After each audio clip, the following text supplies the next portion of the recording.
So how? That's crazy. Past, present, and the future. That's right. So, because that's how the mind works. That's what I'm saying. So, like, you'll be, that's the energy of motion. Because you're constantly going up and down throughout your thoughts. That's why you got to control your thoughts. So I guess that's the study that like all the monks and Zen people go through, like putting all three of them in accordance with each other. Understand? And just being. Yeah, just being one of them. Not just, but being. Just being.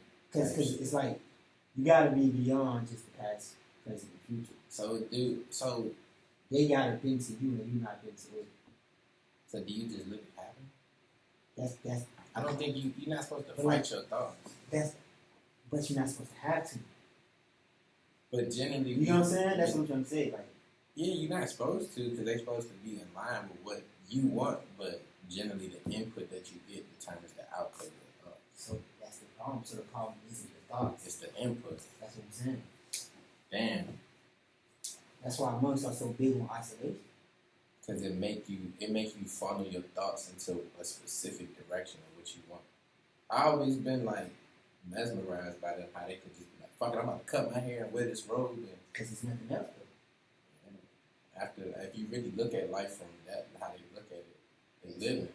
That's it, you know what I mean? Because even the shit that other people doing is just as meaningless as the shit they doing. That's the point. That's crazy. That's the point. So why work so hard and do all this that you doing when they can easily just do it bigger? We both had the same story. He was a good person and that's fucked up.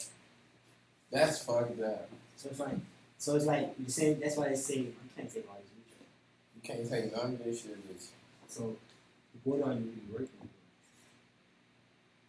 Are you just working for an emotion? So like that's when the whole, because even pleasure is subjective, and because some people are like masochists and sadistic and they pleasure rooted in pain, but a cognitively normal person, their pleasure is rooted in going to the pool, some fun shit, nature or something. You feel me? Like it's just a hobby or something. Yeah, like it's just subjective based on who you are. Yeah, so that in itself is weird because your emotions not really like the Joker. You know the new Joker movie. I haven't seen it. You haven't seen it? The one that came out like 2-3 years ago? You got to watch it. Just about him. Yeah, you got to watch that joke for you because everybody told me it's bad. That's my I ain't gonna lie. I fuck with that joke. I like the acting in it and shit and all that shit. We movie watchers, so I just actually watch like the story. Cause you gotta. You watch Revolver, right? Yeah. You feel me? Like stuff like that. A lot of people don't like Revolver. Really? Because it's too much going on. You know what I mean? So it's like, that's why I say I understand. Like that's why I say I would watch it if you say watch it. Yeah. We have the same input when it comes to like actually watching movies.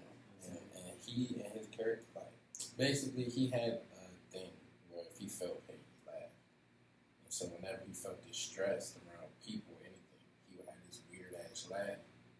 And people was like, what's going on? Like scared of him, but the whole time he's so socially anxious and fucked up inside because of his. He's even worse than the people that's feeling. Yeah. So he's laughing to try to fend off the anxiety when he's producing more of it than everybody around him.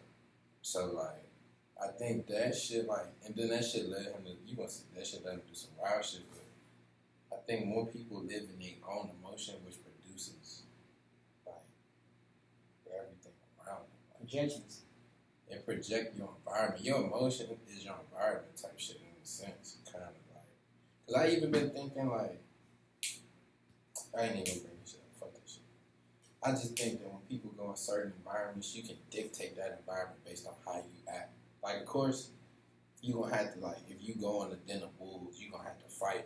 But ultimately, that environment is gonna bend to whatever you do. Your dominance and how you want this environment to bend to your will. So it's like, I'd be like, damn, I don't know, maybe what do this shit what are we working towards the possession and accolades or just the ultimate feeling? Because it's the feeling, but because it really just, I feel like that's synonymous, right? The feeling and the accolades and the emotion. Because that's the accolades is what's gonna Like they train people to be controlled by the award. So since you was a child. It solidifies your emotion. Since you was a child, you'll get happy or you get sad from the grade. You get happy or sad from the reward. It's like the reward and the what would be the opposite of reward? The risk. Punishment. That's not a risk, it's a punishment. Right? So the reward and punishment aspect. So like that's what controls your emotions. Type shit. So that's what dictates how you feel. Damn, based on how much reward you think you're gonna get from this. Or if you're gonna get a punishment. You know what I'm saying? So if you know you might get punished, the same way like this, right? We're gonna have two comparisons. We're gonna compare a lifelong criminal and a lifelong businessman. The lifelong criminal is dictated upon his punishments, as far as he can feel scared and fear of the police, his ops, and then we talk about the lifelong businessman. He can be scared of the IRS. But he also has his rewards throughout that to look forward to, which is the accolades we're talking about. You feel what I'm saying? So that's controlling his emotions depending on what he gets.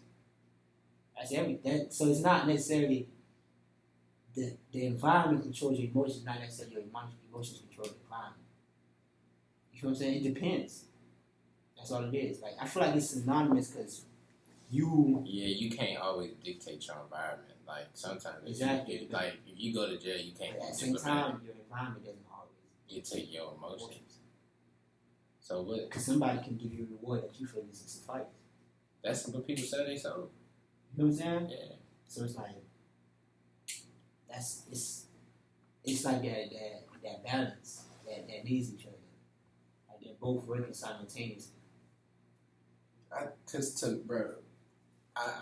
pay attention to a lot of like successful people making all this shit, and it seems like as they go, they make these goals, accomplish these things, and all this shit, and then you hear them talk, and be like, most of them still searching for more. Like it's only some of them there's very few like a Jim Carrey or like a person like who like. And even then, I feel like you ever feel like they probably capping. Not even just that. The farther down the line they get, the more successful they get, the more miserable they get. Yeah, bro, I'm telling you, bro. Like I've noticed that, bro. Like it gets